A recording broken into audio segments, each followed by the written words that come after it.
তিনটি বদভ্যাস ছাড়লেই আপনি ধনী হয়ে যাবেন। এই তিনটি ব্যাড কোয়ালিটি যদি আপনি ছাড়তে পারেন, আমি একদম সাবধানতার সাথে আপনাদেরকে বলতেছি, এই তিনটি বদভ্যাস ছাড়েন আজকে থেকেই, কালকে থেকে দেখবেন আপনার সব কিছুতে বরকত হয়ে গেছে ইনশাআল্লাহ।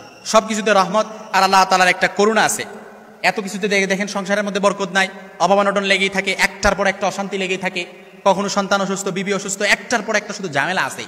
তারপর ব্যবসার মধ্যে বারাকা নাই, ফসল করছেন, ফসলের মধ্যে ফসলের জমিও আপনার ওইভাবে হচ্ছে না, অর্থাৎ কোনো কিছুতে বরকত নেই। আপনি যে আপনার মনে হয় যে আমি যেটা দিই ওইটাই মনে হয় শেষ, অর্থাৎ আমি যেটাতে হাত দিই ওইটাই মনে হয় শেষ, আপনার এরকম একটা কাজ করে। এই জন্য এই তিনটি বদভ্যাস যদি আপনি ছাড়তে পারেন, তিনটি বদভ্যাস ছাড়তে পারলেই আপনি ধনী হবেন ইনশাআল্লাহুল আজিজ। বুখারী শরীফের হাদিসে যে কোনো একটা কারণ, বুখারী শরীফের হাদিসে এসেছে যে কোনো একটা কারণ থাকে তার বরকত চলে যায়। অর্থাৎ এই তিনটা বদভ্যাসের মধ্যে যে কোনো একটা বদভ্যাস যদি তার থাকে তাহলে তার বরকত চলে যায়। অভাব অনটন লেগেই থাকে, রহমত বরকত সাকিনা কোনো কিছুই নাজিল হয় না।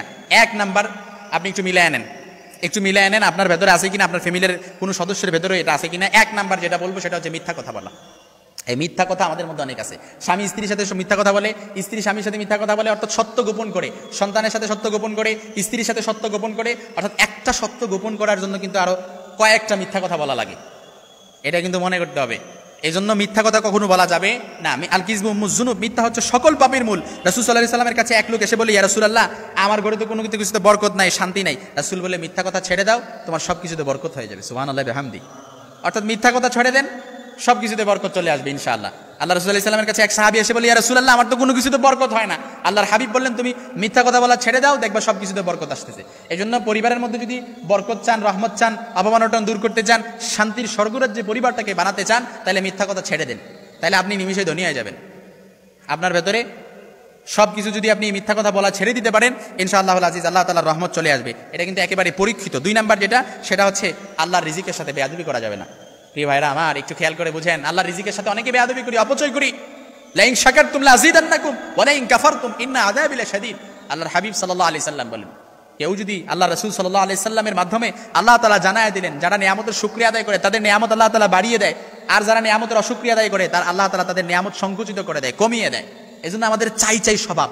1 টাকা থাকলে 2 টাকা চাই, 5 টাকা থাকলে 10 টাকা চাই, তারপর 10 টাকা থাকলে 20 টাকার মালিক হতে চাই। যে 1 তলা বিল্ডিং এর মালিক আছে ও 2 তলা বিল্ডিং এর মালিক হতে চায়। অর্থাৎ চাই স্বভাব। হাত্তা জুরতুমুল মাকাবির, কবরের মাটি ছাড়া এই আমাদের জিহ্বাটারে কোনো কিছু দমায় রাখতে পারবে না। এজন্য চাই স্বভাব বাদ দিয়ে আমাদের চিন্তা করতে হবে, একটু শুকরিয়া আদায় করতে হবে। লাইন শাকারতুম লাযিদান্নাকুম ওয়া লাইন কাফারতুম ইন্না আযাবি লাশাদীদ। এজন্য আমরা যদি শুকরিয়া আদায় করি, অপচয় না করি, আল্লাহ রাসূল সাল্লাল্লাহু আলাইহি সাল্লাম এবং আল্লাহ তাআলা বলেন যে যার মধ্যে অপচয় আছে তার মধ্যে কোনো বরকত থাকে না, কোনো রহমত থাকে না, এবং সে কখনো টাকা পয়সা ওগুলোর মধ্যে বরকত থাকবে না। আপনি টাকা পয়সা ইনকাম করতেছেন কিন্তু বরকত নাই, কারণ আপনি অপচয় করতেছেন। এই অপচয় করার প্রবণতা আমাদের মা বোনদের মধ্যেও দেখা যায়। অনেক সময় লাইটের সুইচ অন করে রাখে, গ্যাস দিয়ে তারপর অন করে রাখে, গ্যাস দিয়ে কাপড়ও শুকায়, অনেক সময় দেখা যায়। সাবধান, এই অপচয় করার মন মানসিকতা দূর করতে হবে। তারপর আল্লাহ রাসূল সাল্লাল্লাহু আলাইহি সাল্লাম খুব চমৎকারভাবে বলেছেন, 3 নাম্বার যে ব্যাড কোয়ালিটি, সেটা হচ্ছে আমাদেরকে নামাজে অবহেলা করা যাবে না। এই নামাজে অবহেলা আমাদের মধ্যে অনেকের আছে। নামাজে আমাদের মা বোনদের মধ্যে বেশি দেখা যায় নামাজের প্রতি অবহেলা।